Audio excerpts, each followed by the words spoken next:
Good morning, Gators. For the next part in our series on focus, I'm going to talk about an often overlooked component of this strategy. It's called decluttering. It's easy to wrap your head around this strategy, and it's actually pretty easy to do as well.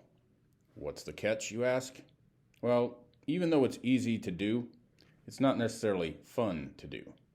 Decluttering is simply the process of cleaning up or organizing your space, both physical and mental. One of the first steps in decluttering is to clean your room, your living space, or your workspace. Whichever place you perform your work in is the space you need to address first. Why? Because this space is where you make your living. It's what puts food on your table. Right now, it's what gets you the grades you want, which will eventually turn into money. Remember, A's and B's will get you G's in the form of grants and scholarships? So when you're organizing your workspace, make sure that it's nice and clean and ready for you to do work there when you sit down or show up, as the case may be. Think of it like this. Let's say you go to a baseball game, football game, or a concert. The players or musicians step onto the field or stage into a big pile of trash, right? No, of course not. The field or stage is immaculate. That's because for these people to perform at their best and entertain the fans, their workspace needs to look and be orderly. You're no different. Have you ever walked into a room that was dirty, messy, and just plain disgusting? If so, did you want to stay there? Of course not. And you're not going to want to study or work in a place that's filthy, nor will you do your best work in it because you're going to be distracted by thoughts of what a dump it is. So that takes care of the environment. Now on to your mental space.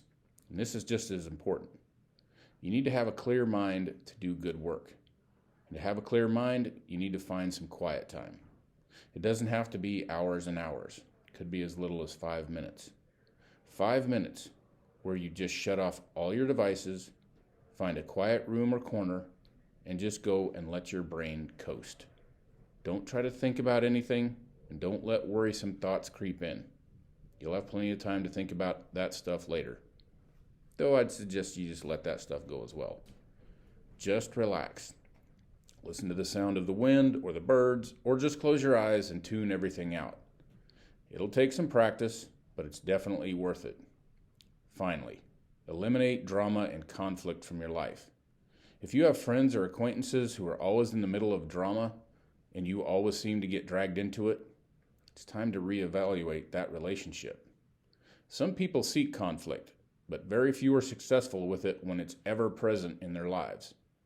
The more time you focus on your goals and your dreams, and the less you think and talk about others, the happier and more successful you'll be. Well, that's it for today. Thank you for watching, and remember, you got this.